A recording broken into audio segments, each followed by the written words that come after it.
What's happening, gang? It's your boy Retro back again with another reaction video. Yeah. Today we got another huge update. You guys can probably already tell what's going down by the title. We got more commotion on the set of ABC's The View.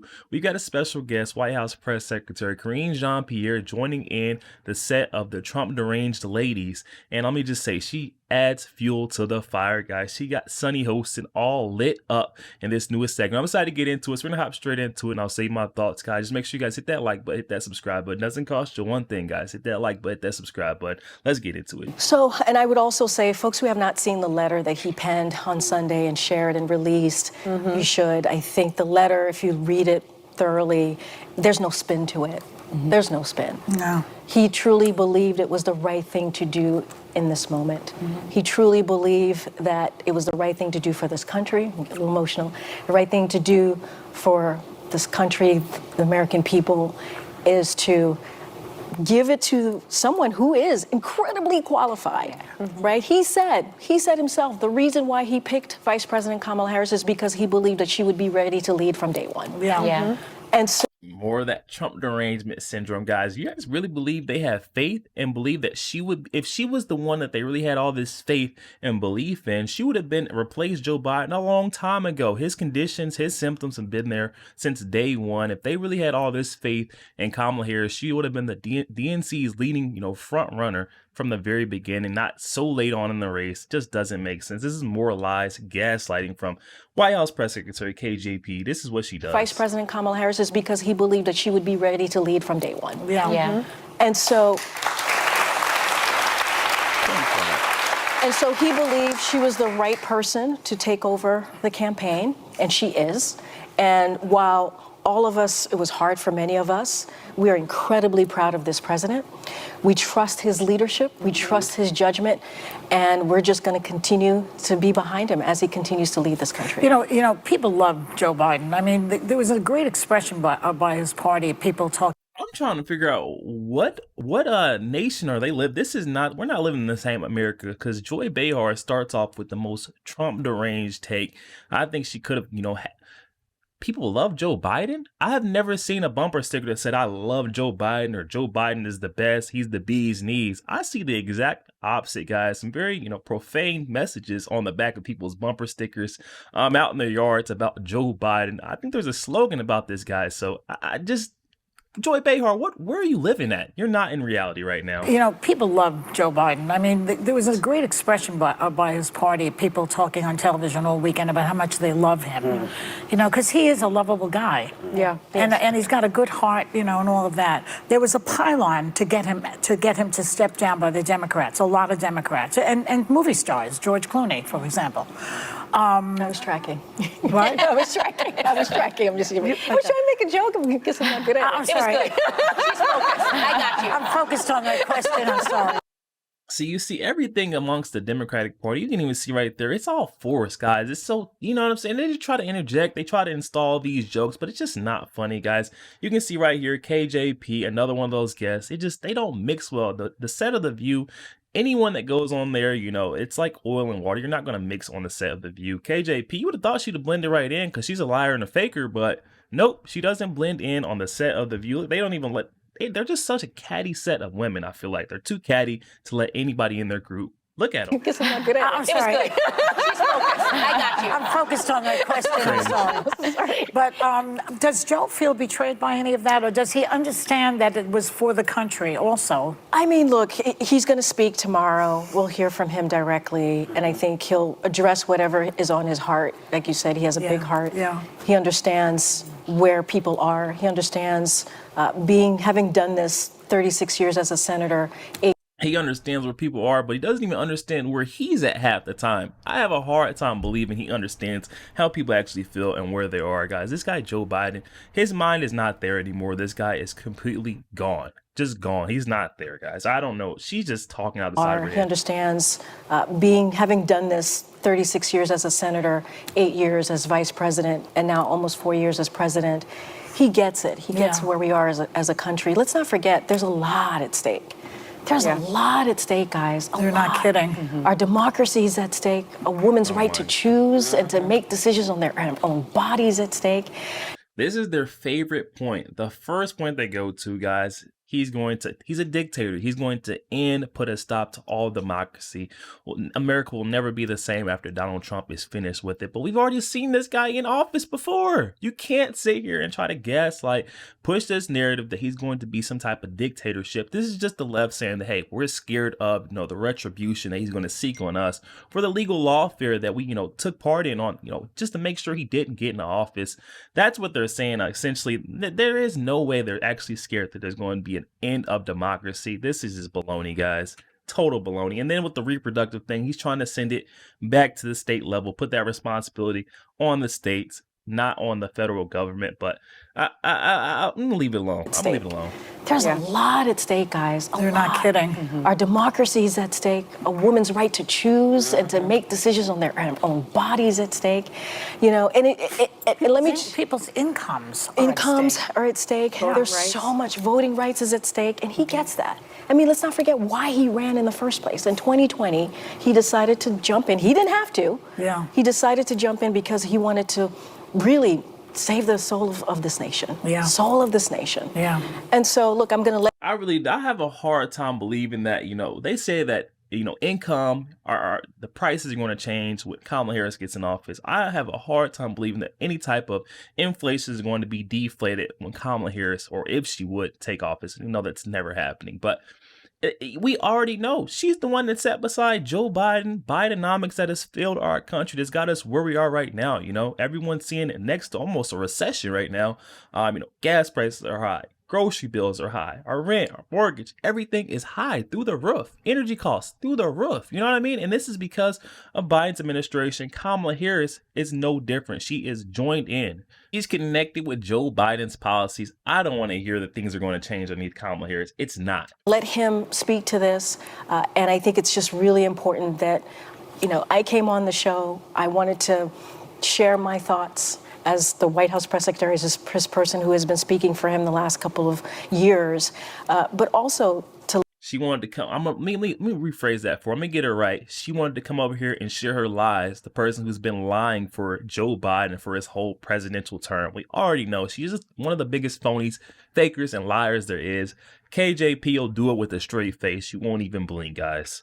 His person who has been speaking for him the last couple of years, but also to lift up what we have been able to do. And it's been historic, unprecedented, like never been seen before, not leaving communities behind. She can't even get it out without, stumbling and tripping over her words. It's like, she's lying. That's the key word to let you know she's lying, guys. Years, but also to lift up what we have been able to do. And it's been historic, unprecedented, like never been seen before, not leaving communities behind, making sure that everyone is included in decisions that he makes. And I think that's important. I feel seen.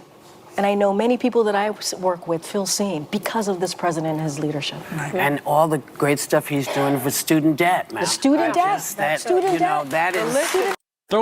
The great stuff he's doing with student debt, so people are going there, applying for all these loans, and then guess what? If you didn't go to college, it's your responsibility to help your fellow neighbor out. Your tax dollar is going to go to repayment. Make sure you pay off your neighbor's student loan debt. He didn't even get the degree; he just got the loan. Like, come on, bro, get out of here. Failed policy after failed policy. Bring some more up. Come on, let's hear it. And let's not forget, Republicans got in the way. Yes, they did. They got in the way, and he still worked on it. They're still trying to block it. Try to help people, don't they? Yeah, back with White House Press Secretary Karine Jean-Pierre, who actually does have another gig on a stand-up stage. I'm just saying. Funny. Alyssa has the next question. Well, thank you for being back in person.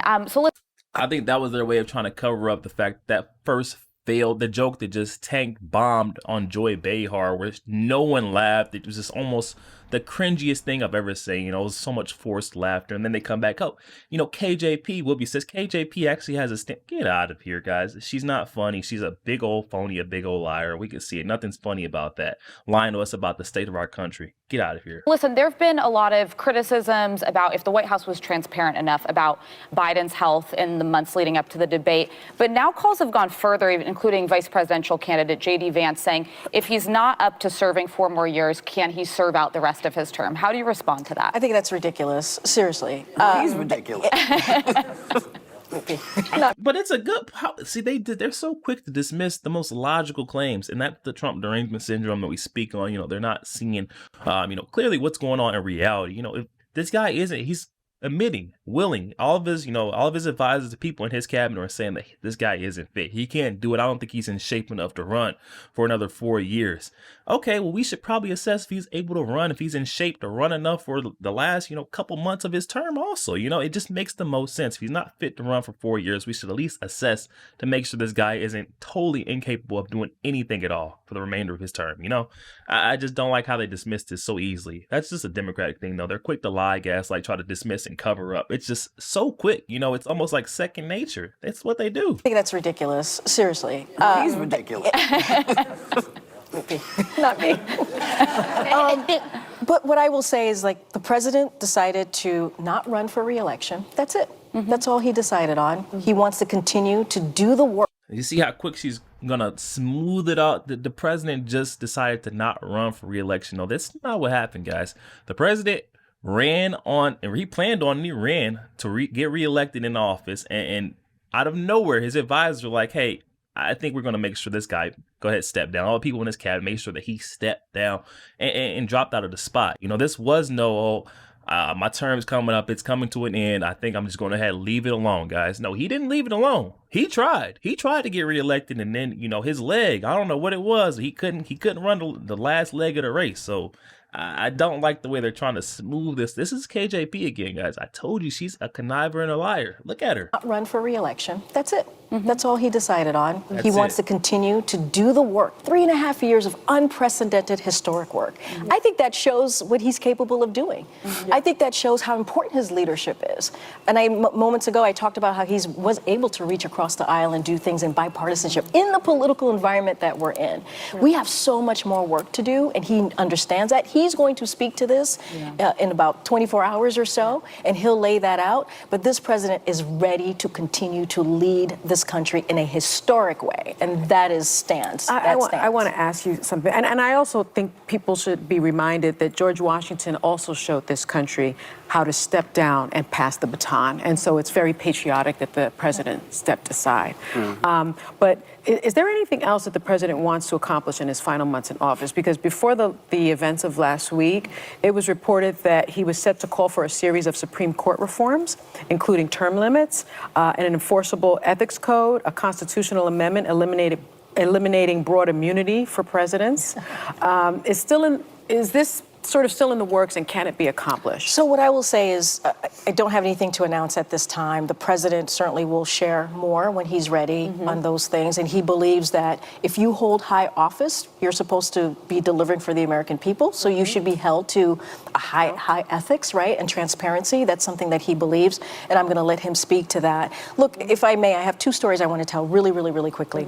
The first one is I talked about what's at stake, and we talked about reproductive health care and how important it is to continue to fight for that. That's something we're going to continue to fight for. You saw Kamala Harris, the She treads in circles, guys. If you haven't noticed, she's going literally in circles right now. She's saying that, they're trying to work on reforms in the, Supreme Court, term limits, trying to, work on presidential immunity, making sure that it's like, come on, guys. This is, they're hinting, they're showing you their game plan, what they're trying to do. Biden better be careful is all I'm going to say, because you're tiptoeing and dancing on a very fine line, especially for someone who's dropped out of the race to be reelected again, and your opponent, the guy who you've been coming at with this legal lawfare, is someone's going to be stepping into your spot and could be bringing about that same legal lawfare on you, the Biden crime family. So he needs to be very, very careful with what he's doing, as far as, trying to put term limits on the Supreme Court and, reduce or limit the amount of protection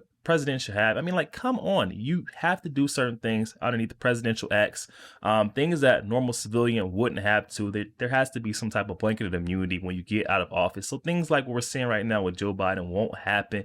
KJP is getting on my nerves, though, guys. She's dancing in circles to this whole reproductive. That's the only point they have. Donald Trump is not saying he's going to take it away all the way. He's saying that, you know, it shouldn't be on the federal level. We're trying to kick it back to the state level. I mean, come on, KJP, get a grip. This right here is what just gets underneath my skin about the administration. Vice President be a leader on that. There is this woman that I tell this story. Her name is Caitlin Joshua. She lives in Louisiana, Southeast Louisiana. She has a daughter and a son, lives with her husband. And in 2022, right after the Dobbs decision, she had a miscarriage. She was bleeding. She was heavily in pain. She went to 2 hospitals. They denied her. There was a Louisiana ban, abortion ban. She had to go home, suffer a miscarriage, and they were afraid for her life, she and her husband. And she's able to tell that story, and not many women are. Not many women are. So this is something that the president wants to fight for. One last thing about what he's been able to do. There's this gentleman named Stephen I feel for that lady, but I'm not sure if that story applies. Like I said, he's not trying to do away with it totally, and he's saying he said this multiple times, cleared the air, and they're trying to paint this picture, say that he wants to do away with, you know, the whole thing. But that's not what he's saying. He just wants to kick the responsibility, the duties back to the state level. You know, that's not doing away with. And he said for health reasons, especially in this scenario, this sounds like one of the health reasons where it would have been, you know, permitted. I just don't see KJP. Here she goes. She wants to paint him to be this bad guy, the evil villain. Let's hear it. For one last thing about what he's been able to do, there's this gentleman named Stephen Hadfield. Stephen is in his 70s. He has a rare blood cancer, and he's diabetic. He could not retire because his drugs are so much. $15,000 for one, $400 a month for another, $15,000 a month for one. And because of what this president was able to do with Medicare, now they can really discuss with the pharmaceutical with prices, and also being able to pass a legislation that insulin for seniors at $35 a month. Those are the things that we have been able to do, and we will continue to do that work. Here we go. They done one thing. They reduced the cost of insulin, and now they're taking credit for everything, every single thing in the pharmaceutical world. Let's take credit for, you know, the rising grocery bills, the rising gas price. Let's take credit for that type of things. Let's not take credit for the very minuscule. I mean, not to say it's not beneficial, but don't take credit for the littlest thing and then try to boost it up like, oh yeah, I saved the world. I saved the country. I saved the market. Get out of here, KJP. You're phony. I'm clicking too many things. Those are the things that we have been able to do, and we will continue to do that work on behalf of the American people. That's what this president wants. And those are things that will help the other side, too. Listen, our thanks to the comedian, White House Press Secretary, Karine Jean-Pierre. It's always good to see you. You know, this table is always open to you. I appreciate it. Always. Thank you. Yo, there we have it, guys. You want to know why Whoopi extended the invite? Always, the door is always open for you, KJP. You want to know why she done that? It's because she's a liar and a fake, just like the rest of the ladies on the set of The View. It all comes around at the end. You know, they're good old friends. She's trying to lie to say she's some type of comedian. We know KJP hasn't got a funny bone in her elbows, guys. I don't even believe that. We just got another segment chock full of that Trump derangement syndrome, guys. Definitely hop in the comment section. Let me know your thoughts. All of what we just seen. KJP, all the lies. Let me know, how many lies did you count just in the first 5 minutes alone, guys? Hop in the comment section. Let me know what you're thinking. Also, make sure you guys hit that share button. Share this out to as many Facebook friends as possible, guys. Share the truth. Also, make sure you guys hit that like button. Doesn't cost you one thing, guys. Hit that like button for your boy. Also, hit that subscribe button as we're on the road to the truth. Hop aboard for the journey. I'll catch you guys on the next one.